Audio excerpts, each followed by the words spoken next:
बाबा जी की प्यारी संगत राधा स्वामी जी। इस साखी में संत महात्मा हमें क्या समझाते हैं।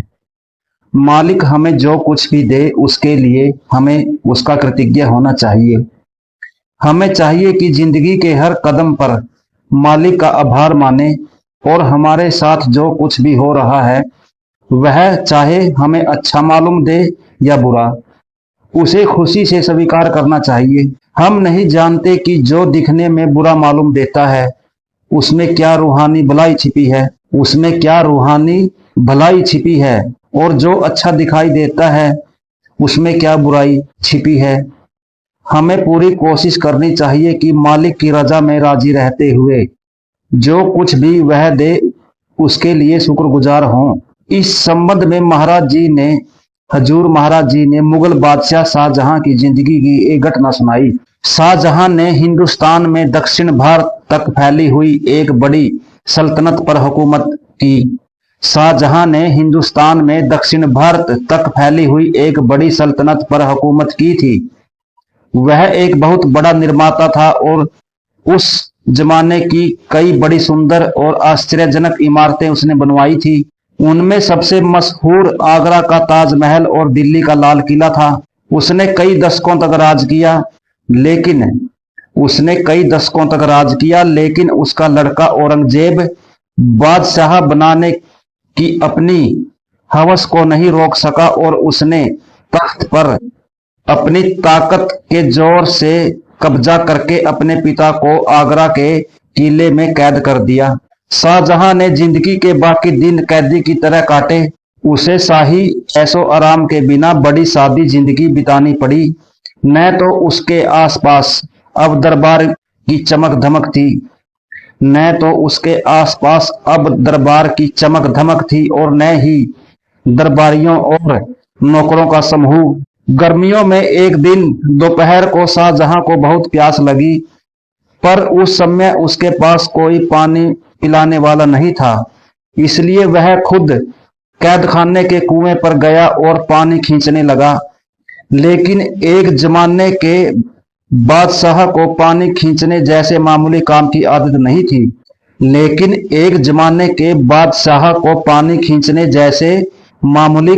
आदत नहीं थी। उसके हाथ से रस्सी चक्के पर से फिसल गई। बाल्टी नियंत्रण में नहीं रही और उसके सिर पर जोर से टकरा गई। इस पर शाहजहां ने कहा, हे मालिक, मैं तो कुएं से पानी खींचने जैसे मामूली काम के लायक भी नहीं हूं, फिर भी तूने मुझे इतने लंबे समय तक बादशाह बनाए रखा। तेरी रहमत और मेहर का लाख लाख शुक्रिया। यह कहते हुए शाहजहां ने मालिक की भक्ति में अपना सिर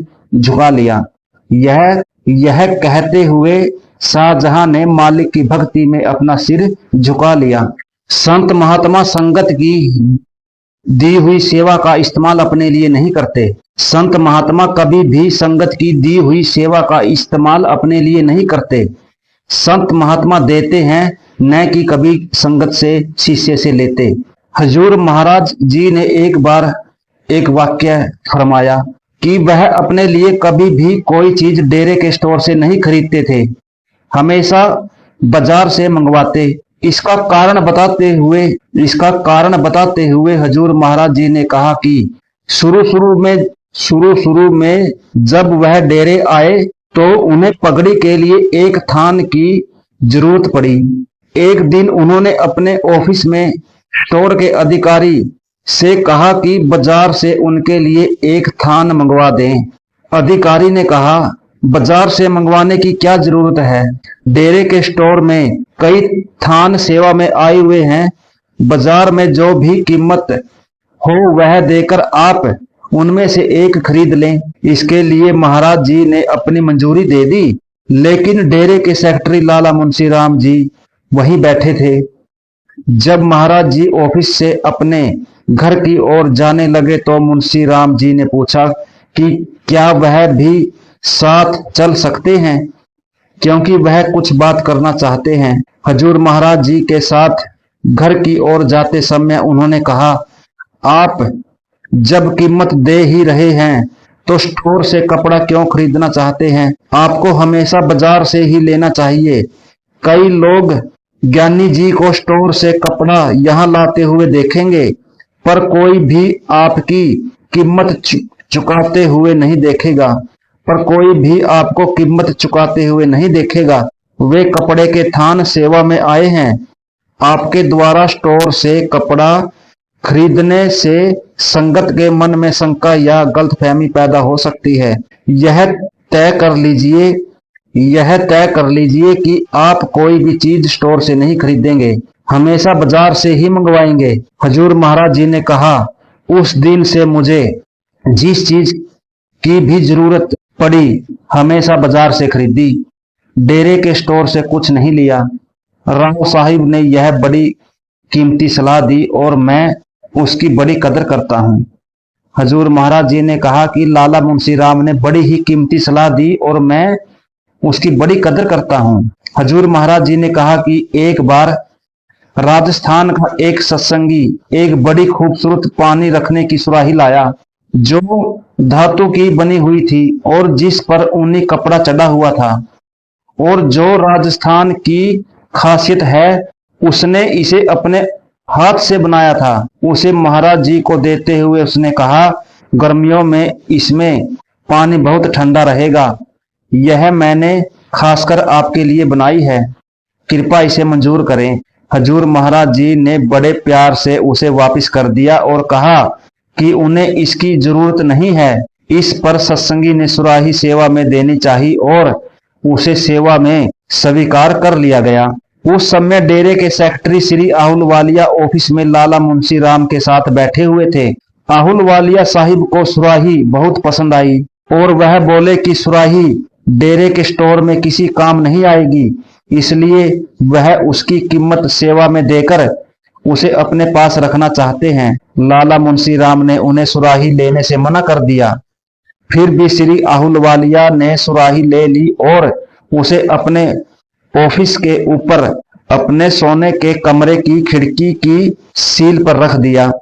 उसने अपने ऑफिस के ऊपर अपने सोने के कमरे की खिड़की की सील के ऊपर रख दिया। तब उस सत्संगी ने सुराही वहां रखी देखी और महाराज जी से ऑफिस में मिला। उसने हजूर महाराज जी से कहा, मैंने तो सुराही खास तौर पर आपके लिए बनाई थी, न कि आहूलवालिया साहिब के लिए। आपने उसे अपने लिए नामंजूर किया पर सेवा में ले लिया। फिर वह उसे क्यों काम में ले रहे हैं? श्री आहूलवालिया भी ऑफिस में बैठे थे। यह सुनकर वह बहुत शर्मिंदा हुए और उन्होंने सुराही वापस डेरे के स्टोर में पहुंचा दी। लाला मुंशी राम से बोले बिना नहीं रहा गया। उन्होंने कह ही दिया, मैंने तुमसे कहा था कि डेरे में सेवा में आई हुई कोई चीज काम में नहीं लेनी चाहिए। लाला मुंशी राम से बोले बिना नहीं रहा गया। उसने कह ही दिया, मैंने तुमसे कहा था कि डेरे में सेवा में आई हुई कोई चीज काम में नहीं लेनी चाहिए। संगत जी, ये थी साखी। परमात्मा ने हमें जो दे रखा है, हमें उसका कृतज्ञ होना चाहिए। ऐसी ही साखी के साथ फिर मुलाकात होगी। तब तक मुझे दीजिए आज्ञा। बाबा जी की प्यारी संगत को राधा स्वामी जी।